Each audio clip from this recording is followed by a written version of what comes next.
munaasabad shahaadooyin lagu guddoonsiinayo ku dhawaad 600 oo arday oo ka qalin jabisay kulliyadaha kala duwan ee jaamacadda Soomaaliya oo lagu qabtay magaalada Muqdisho ayaa waxaa ka qayb galay gudoomiyaha baarlamaanka Soomaaliya Professor Maxamed Sheekh Cismaan Jawaari, wasiirada hidaha iyo tacliinta sare iyo beeraha, xildhibaano aqoon-yahano xubno ka tirsan bulshada rayidka, waalidiin iyo inta badan ardayda wax ka barata jaamacadda Soomaaliya oo kamid ah jaamacadaha ugu cadcad dalka. xafladda shahaado guddoonsiinta ardaydan dhameysatay waxbarashada heerka jaamacadeed oo ay suugaan ka hadlaysa muhiimadda ay aqoontu u leedahay bulshada ay ku soo bandhigeen qaar ka mid ah fanaaniinta Soomaaliyeed ayaa waxaa dadkii ka hadlay ka mid ahaa madaxa jaamacadda Soomaaliya Maxamed Macalin Axmed iyo wasiirka wasaaradda hidaha iyo tacliinta sare ee xukuumadda Soomaaliya Ducaale Aadan Maxamed, waxaana labada mas'uul ay ugu hambalyeeyeen ardaydii qalin jabisay mira dhalka dadaalkii ay muddada dheer soo wadeen.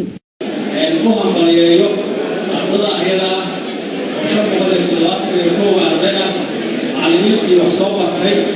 وانت سكسو دلالة هاي مانتي قارن ماشي هاي جوغان وعن طرق هاي أمرهم ضليعيو أمرهم كجامعة الصومالية وأيضا مسؤول عن سنوصل شقيقي عندنا منها هشوف تعليم تيارة وحمدتي رباعينا مقبلي هلا بيكسدو والدينتي معلمينتي إمامك كسو دلالي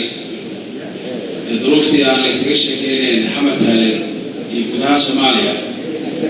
in quruxda la soo gaaro ka shaqeeyay dhammaantood hadna baan rabadu marinaya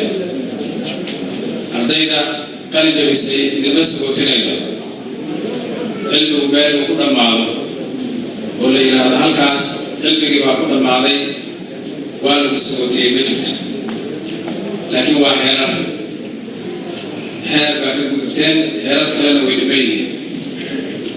ayuu badan oo cilmiga ka mid ah heerkiisana waa soo dhamaysay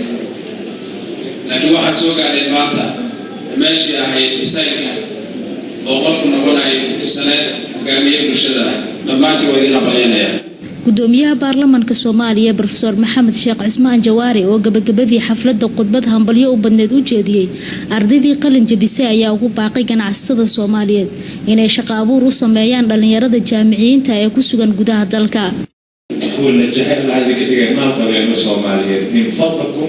مالكينا جلية نلها برشلة أي كوكب يسوسيلا حواليها شغالها شخصية الرياضة أم إنتري حتى خاصة مفرط الله يبيعوها وحبيب ربنا تبعد الإسكال مايا إذن كان لفتر كينا هكون فكرنا كده إلا الدولة إذا شغالة سامي شغالة يصير كده هذه لفتر كان واحد إسكال شغالة كرتايو علمي أكبرتي